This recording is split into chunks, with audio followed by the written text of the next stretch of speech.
most people in the entire world don't believe that there was a Holocaust. Yesterday there was a terrible, terrible video, I hope you didn't see it, of the girl hostages. Did you hear about it or you saw it? Terrible. Now they say it didn't happen. That we did something with the movie. And then I read this article, whether I spoke to a therapist who's very busy working with all the different people, and they need a lot of therapists. And somebody wants to do a study on me, how somebody who had a terrible childhood, very traumatic, can be normal and can be happy and live a full life. And that was me. But she's trying to do this. So they're trying to say that things were completely different. Because what happened at one point, after a while it stopped. And what happened in Israel is that there was, let's say, an incident in Sparrow where a lot of people were killed. But then they cleaned it up the next day and people went on with their lives. And then there was another incident in the old city, cleaned up and people went on with life. This is different. This is lasting on and on and on. And we don't know when it's going to end. So that's what happened in the Holocaust, but now they're not believing it. So we have to do as much as we can to tell. And unfortunately, there aren't that many survivors who are left. Because the youngest survivor is 80. This is 80 years later. And most of them would be in their 90s, 100 or 110, something like that. So there's no chance that they could be. So I feel very responsible that anybody who calls me, if she wants to come at 9:30 tonight, or at, some whatever it is, that is my obligation to do so. Saying that, having said that, when I tell you my story, it's your obligation. You don't have to take it. Because we're just not going to be there long. And the story has to be told. My story is different from most. Have you heard stories of Holocaust survivors? From where? From books and Books. people. And you heard individual people. People came to and from. When I was younger, he had a librarian who spoke to us. He was a Holocaust survivor. In Philadelphia. Remember her name? No. No. Okay. Well, my name. Mrs. Bodenheim. Mrs. Bodenheim. Okay. My name is Rina Quint. It's my sixth name. Not everybody has six names. I had 6 names. I had 6 mothers. There was a book of the history. Yeah. The book is called A Daughter of Many Mothers, A Horrific Childhood, A Wonderful Life. I was a boy, I was a girl, without cooperation or anything like that. I was born in Poland. No, I was born in Germany. When I tell you my story, it's a lot of things that don't make sense. How can you be born in Poland in December, then you were born in Germany in February? But it does make sense. And now I can prove everything I'm saying to you. Although I must tell you, yesterday, that's last night, I got a letter from the Holocaust Center. Could you bring that letter, please? Petro, could you bring that letter that we called about, that they said I was dead? They said they died. I died. And the bank called them to say, stop sending me retribution. Why would they send me? I don't know. So they don't have to pay money anymore. That's right. That's the answer.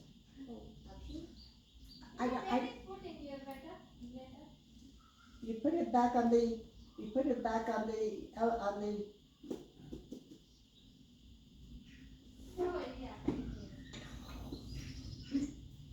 nothing is good. I had to speak to her this morning, but I don't know how long. Yes. Could you tell me what this says? Read it out loud so they will Het staat understand. dus als je het ook niet voor aan מאחר והתקבלה מהבנק או מנהל חשבון שלכם הודעה הלקוח נפטר, ביטוח לאומי פונים מבקש לשלוח להם את תעודת הפטירה של מי It's funny, but it's not funny. That's awful. But it is.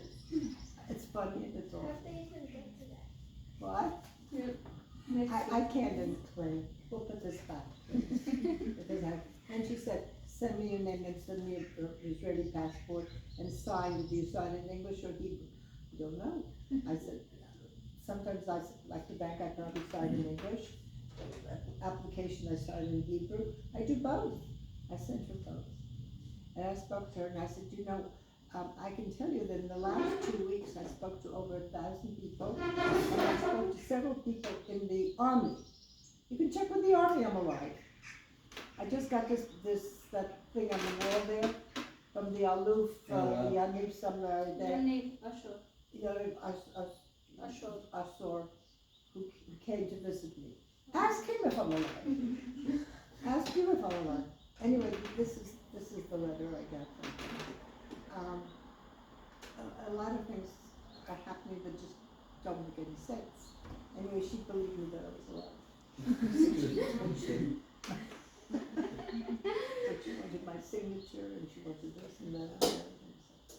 Okay, so I told you, my story is different because 1.5 million Jewish children were killed. And I said, that makes me different. Most children who did survive, you know how? They were in hiding in convents and nunneries and Christian homes in the woods. I was in the ghetto, slave labor camp, various concentration camps. I was liberated from Bergen-Belsen, which you can look up. It was a terrible, they were all terrible, but that one was very well photographed. And then I was sent to Sweden, and a woman in Sweden adopted me, brought me to America, and then she died and somebody else died. That's how I happened to have six mothers. My story is different because if you lose your mother and your father and everybody in the family, you have no one to be with. Every time my mother was killed, another woman became my mother. When she disappeared, another, and another, and another. I don't remember their names. I don't remember what my mother looked like. I keep on trying. I've spoken to different psychiatrists to see how they can help me. And without going to hypnosis, I don't know if my children look like anybody in my family. Do my grandchildren? I don't know. And then my story is different, very, very different, because I had a wonderful family in America. I came here, I made a lot of friends, including your great-grandmother, who's everybody's here. Everybody except for Sarah. Okay, she lived across the street, her name was Gabby Finkelstein, and we never talked about Holocaust really at the time. Not until 1989 when I went back to Poland for the first time. And that people didn't even know that I was a Holocaust survivor. I speak English like an American. And the reason I do is because I was adopted by an American family, and that's the only language we spoke. And I never learned in school, so I didn't have an accent to forget. September 1st, 1939, World War II breaks out. The first place the Nazis come into Poland is Piotrkow, my hometown. As soon as they came in, there were bombs falling down and dead people and dead horses and dead everything lying in the street. And my mother took my two brothers, Jesse and David, quickly down to the cellar, where there were potatoes and other things waiting for us, just in case, like a safe room, to have something ready. As soon as they came in, the next day they put a barbed wire fence. Let's say what section do you live in? That's Zayt. That's Zayt? Zayt. Zayt. That's Zayt. That might be bigger than the ghetto, but they put a fence around that area, and that was known as the ghetto. And then all the people in Rimon and whatever other Tena, they all had to move in.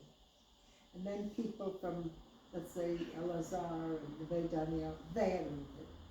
So all the little towns and all the neighborhoods. So if you think of your home, no matter how nice it is, you have 4 and 5 and 6 families moving in. There isn't enough food and people are starving. There isn't enough heat. Home is very cold and you're freezing. There isn't enough medicine and people are dying. They weren't dying fast enough. Early on, my father and my uncle were taken to a slave labor factory to work in a glass factory where they made beautiful vases and plates and lovely silver glassware. I remained in the house with my mother and brothers.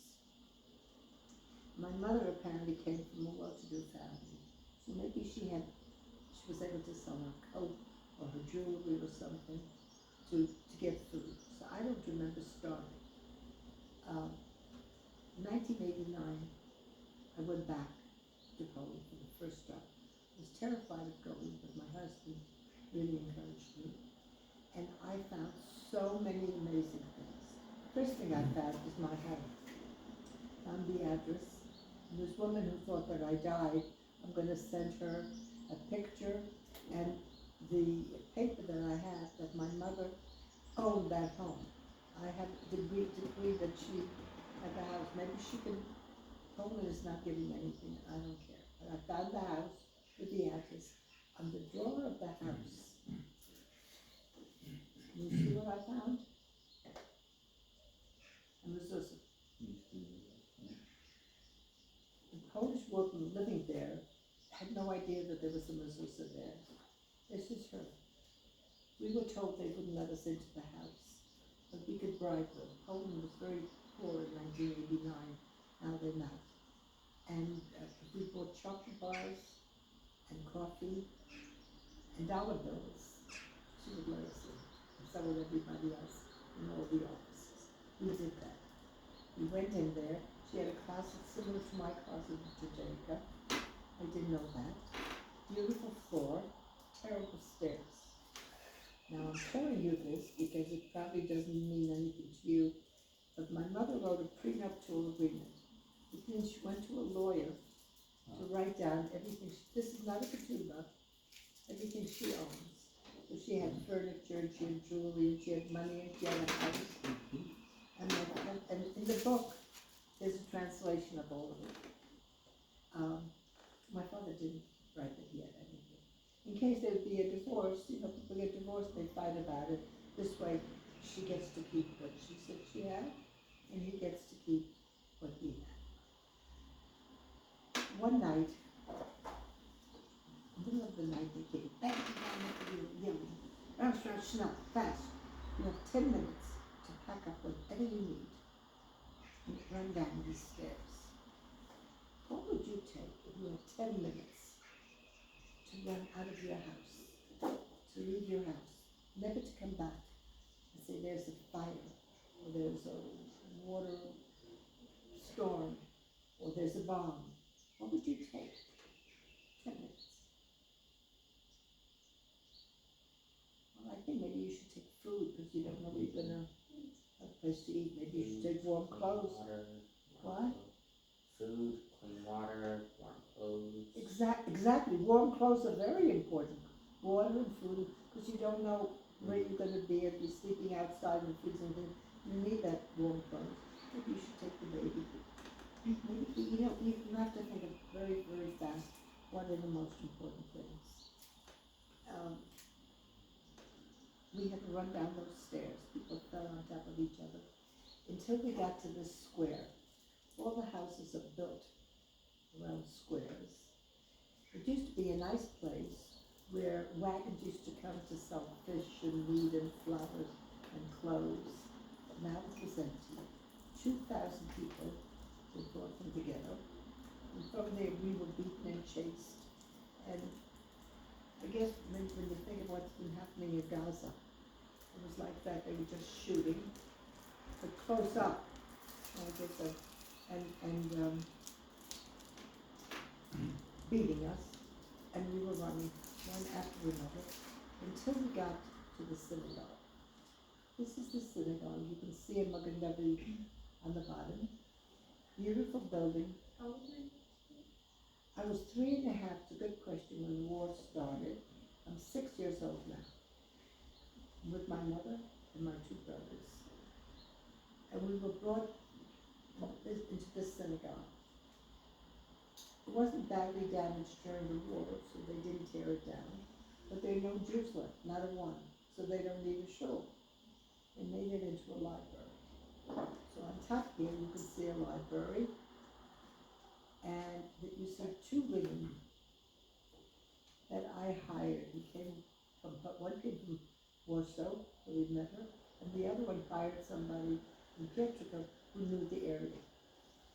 In the back of the synagogue, the back of the library, there's a door. See the door? Inside, you ask the librarian to open the curtain. It's a library now, you can see all the books. You can see a picture of right. And in the Lukot Habrit, in the 10 Commandments, there are holes. What are those holes? Those are bullets. So you can imagine, the bullets are flying, and anybody standing anywhere close by would be shot, either dead or hurt. What do you remember when you were 6 years old with your mother? If you were scared, really scared, what would you be doing with her? Hugging her and holding on, right? And what do you think she'd be doing? Yeah. Holding you, maybe pushing you behind her back, maybe. My mother didn't do that. I don't know how it happened. It's not believable, but I told you a lot of things about me are not believable. Maybe my mother pushed me, maybe. Maybe God pushed me. Maybe I was brave.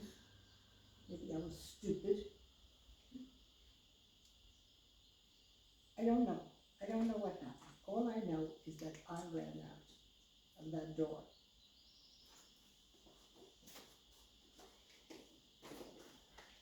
This door. I never saw my mother and my brothers again. They took all those people, put them on those cattle cars, and took them to Treblinka, which is one of the extermination camps. When they got there, they had to get undressed, and they cut their hair, and they heard screaming in a low house. It was a gas chamber, and when the screaming stopped, they took men, who were also prisoners, pulled out the bodies of the dead people, threw them on the side, and threw in more people to this little house, put the gas, like showers, and the gas came down. So it was like when you have a bug and you spray it, that's what happened. The spray came from the showers. Nobody survived.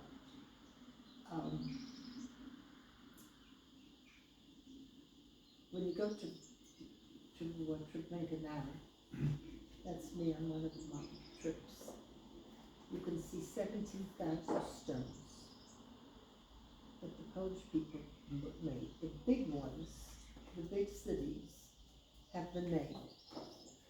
So here you can see me with the name of the city of Pietrzyk. Nobody's buried under there. People come and light a yurtside candle and just say whatever prayer you might want to say or whatever you want to. It's in memory of them, of everybody, everyone who passed away. Do I what? Those rocks are in memory of everybody? Not everybody, every city. 70,000 cities.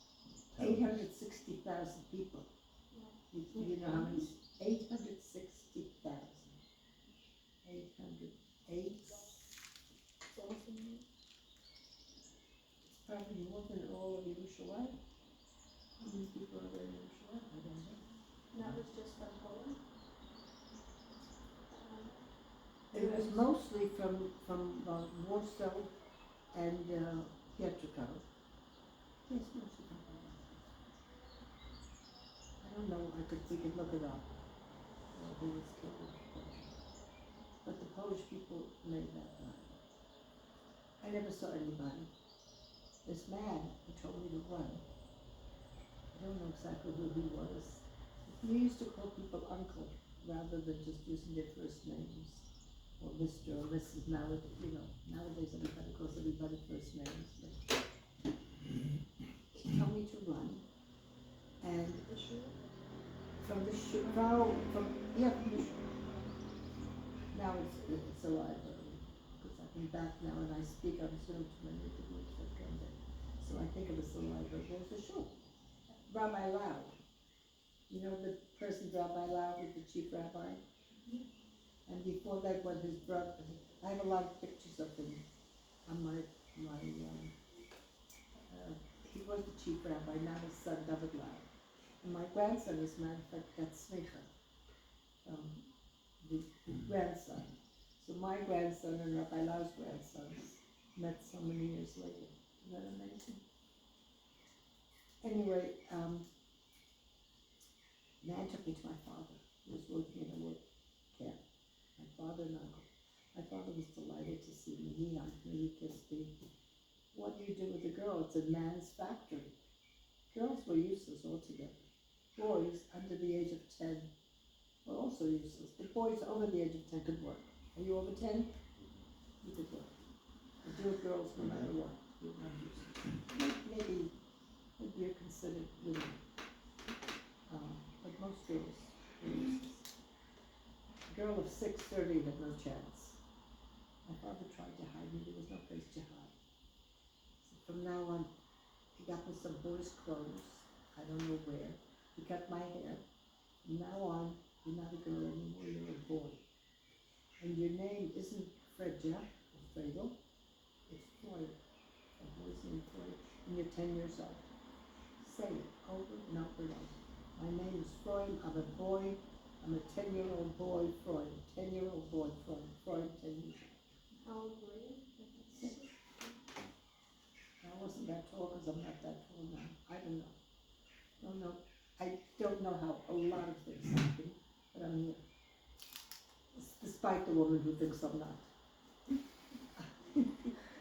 I mean, I am. I don't know how. It's impossible. Anyway, I became a boy. The men helped me. People always helped me. And I worked with the other men. And our job was bringing water in a ladle to people. It's very hot in a glass factory because the ovens are working all the time. And when the glass was done, they need to put it into cold water to cool. And our job was work. And I worked very hard, and they had these terrible big German Shepherd dogs. And every time they would say, sit, that dog would go in. And if somebody was bitten by a dog like that, and if you couldn't lift your arm to work, they would shoot you. If you got infected, there were plenty of people to replace you. So you had to work very hard and feel you have to do everything that they ask for you, because otherwise whatever happens, they will just shoot you. As much as we worked, and as much we were able to get away without so much food and without the dogs, and what's happening with the hostages now, I guess is what happened to us, except that we were being, it was open, everybody saw what was happening, the whole world saw, but nobody did anything about it. One day the Allies, meaning the Americans, the British, and the Russians were getting close. And when that happened, you could see the airplanes coming in and you could hear this. They decided to send all the Jews out of Poland because there were 6 extermination camps: Auschwitz, Majdanek, Sobibor, Chelmno, Auschwitz, and Treblinka. And there were like 40,000 concentration camps all over. Matter of fact, there was somebody here the other day with the birthright group. His grandfather came from Libya, and all the Tunisia. Anyway, they were going to send us out of Poland. Again, we will march through the streets till we got to these Catholic homes. What year? This is 1944. Do you remember this from your own memory, or is it? I'm not sure. Because sometimes I say I told it to the person who was helping me write the book. And now sometimes I say it and I say, do you remember that it happened, or do you remember that you said it happened? And very often I doubt myself. And then I say, Rina, you're here. And I found my birth certificate, which I'll show you, that I was born. I'm using somebody else's birth certificate, but I was born and I have the birth certificate. I live in, I have that, I have proof that I was in Bergen-Belsen. I have proof of everything, so it's true. But whether I remember it, I'm not sure. How long were you with the Red We came there probably 1942 to 1944. But I'm not sure we stayed in the same factory, because you're asking a very good question. So I have, at the end of my thing, you put it nicely in order, so I'm going to put it there. In 1981, there was a gathering here of Holocaust survivors, and we came from New York looking for different things. And I couldn't find, nobody recognized me, and I didn't recognize. So they said to write to Arlson, which is an international tracing bureau, where they know everything about everybody. And they wrote to me that Lechtenstein Fredja was my name. Well, now I know my name for sure, even though I had 6 names. But I was born in Pietrka in 1936 with nationality Polish, religion Jewish, names of parents, Isaac and Sarah. Last known address was Pietrka. After that, I didn't have an address. Was in Camp Bergen-Belsen at a date not indicated. It was transferred to Lübeck on 24th July 45 and was evacuated from there to Sweden aboard a ship Castleholm on the 25th July. And then one week before, 24th July 1945, and then child adopted in America, case closed. So here you have everything that I'm telling you that's true. Do I remember it? I think I do. But I don't know how. I certainly don't think I could remember the name of the ship or things like that. So I must have a combination of different things. Anyway, they put on these Catholic cars. Everybody had to push everybody else in there. And there were men and women there. And it was terrible. There was nothing to eat in the cars. There was nothing to drink. There was no bathroom. People have to go to the toilet, and so people soiled themselves. And again, I keep on thinking of what's happening nowadays with somebody being in a safe room for 14 hours and having to go to the bathroom, even if you don't eat or drink. And anyway, we finally got to Germany. The doors were flung open. We jumped down. There was snow on the ground, and we used the snow to eat it. We were so hungry. We used the snow to drink it. And we used the light to look around. Who else was there? We came from a man's camp, a lot of men's camp, and there were women's camps. And while we were getting used to this new situation, with our eyes, he was able to see, because there was light from the sky. And in the cars, it was pitch black. And many people died on the cars or went crazy. Germans came and they made an announcement: you're being taken to camps. Men on one side and women on the other. My father realized he had his problem. What was his problem? Because you stay clear. Yeah, that was the girl. What happens when you go into the camps? What's the first thing you have to do? You get undressed and go to the showers. And they'll get undressed. They would say, I'm not one of the men. They would shoot me. They would shoot my father and anybody else who tried to help me. My father met a school teacher that he knew, and he gave me a picture of my mother, father, and my brothers. Pictures are very important. You saw when he came in. Did you see them there? Yeah. And I have pictures over here going, with the digital picture going all the time. I have pictures in every room.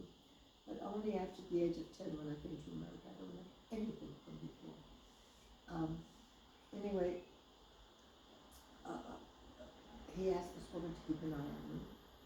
He He said, look at the picture, picture of your mother and father, but everything is gonna be fine, we're gonna meet in Pietrka in our home. That's too much. Now I know the address, I'm not sure I knew it, obviously, but now that I found it. Wait, sorry, how long were you in the cars? Like, I don't know how long I was in. Some people were in the car for 1 day, some people for 2 and 3, depending where they came from. Also, when you got to a cab, there were other cars waiting. They had the people from those cars had to go gas chambers first, and then you, and then you. So I would imagine about a day and a half. But people who came from Greece or Tunisia or other places could be there for 3 days. And I don't know how many died on the way. Anyway, I never saw my father, even though he promised me to. I found a record from that Arlson. I showed you where you find that record's about everything. This is a record of the transport, and on the record are pictures of Rabbi Lau and his brother, and my father and his brother. I'm not there. So I guess I was with a woman here. I also found a card that my father came to Buchenwald, and I had the exact date that he came. Yes, 1:45. So I told you we were there at 44.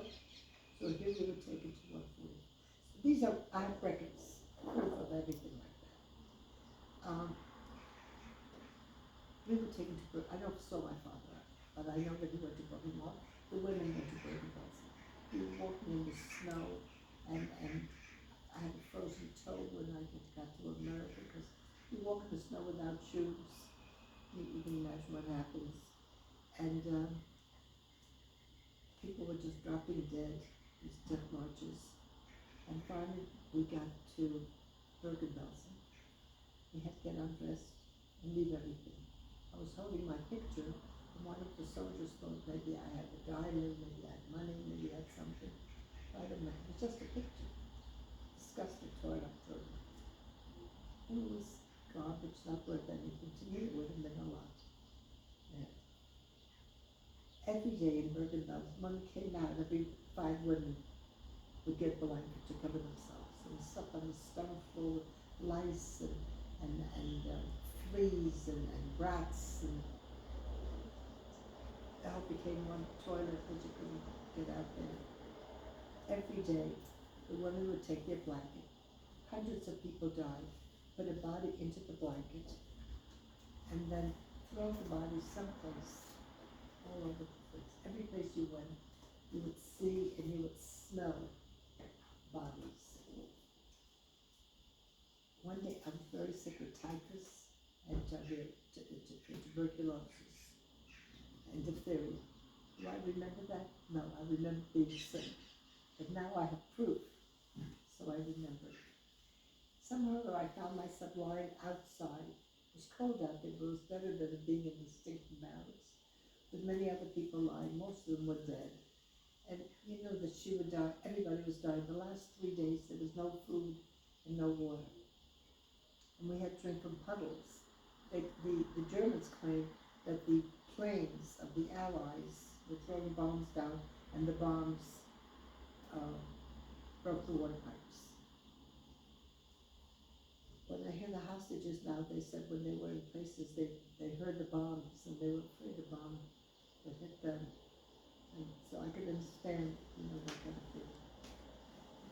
Every day, hundreds of bodies were laid out there. And one day, while I was being very sick, everybody was sick, everybody. British people came, army came. They made an announcement, we are the British people, the British army. We have come. Free, you're free, go home, you're free, the war is over. Well, what's home? Who do I go with? The woman I was with, she disappeared. My mother's always disappeared. The British had a very hard time. They tried to feed people. You feed people peanuts or a cookie like that. They can't, their stomachs can't do it because they haven't eaten so long. And people were dying. They collected all the bodies, and they made big pits, and they buried 10,000 bodies. How long did that wilderness stay? Well, I guess from the first of 45, the war ended 15, and then in July the following year, I was brought to Sweden. I have all that records. I don't remember dates at all, I am sure, because I didn't know how to read, I didn't know how to write, I don't know if there was a calendar. What difference would it make? 15 days? 15 days? Yeah, no. No, I came in beginning of 45. The war ended in April 15th, so let's say January, February, March, April, 4.5 months. And then there was a DP camp, displaced persons camp, like for a year. But that was not the war so much, I was getting people together, trying to look for families. And then I was into Sweden. I'll tell you about that. But meanwhile, when the British came in, they burned down all the barracks. But they were so filthy, and typhus was so bad that they said you're going to have to drive carefully because the dust that's picked up can make you sick. Very, very dangerous. That's how the ghettos were? So, The ghettos were like small like that? Like there wasn't, like in the ghetto. this it is a wasn't- cat. Bergen-Belsen is a cat. So there weren't any houses, it was just. Houses, there were barracks, like wooden barracks. Well, you can see this barracks like. How many were there? How many barracks? I don't know how many there were, but during the war, 58,000 people died in Bergen-Belsen. 58,000. I don't know how many barracks there were. If you look at Bergen-Belsen was completely burnt down, there's nothing left. But if you look at, we can look up in the barracks in Auschwitz, which was much bigger, but you can see buildings like rectangular buildings. They look like barns, I guess. And how often were you fed in the camp? I think maybe once a day, some old soup that was made with potato peels and some old bread and some water. And maybe children got some, I don't know how we survived. I don't know. You were by yourself? Never by myself. I just don't know who I was with. Every time when this woman was not there, and then there was somebody, but they always disappeared. Do you remember their faces? Do you remember their faces? No.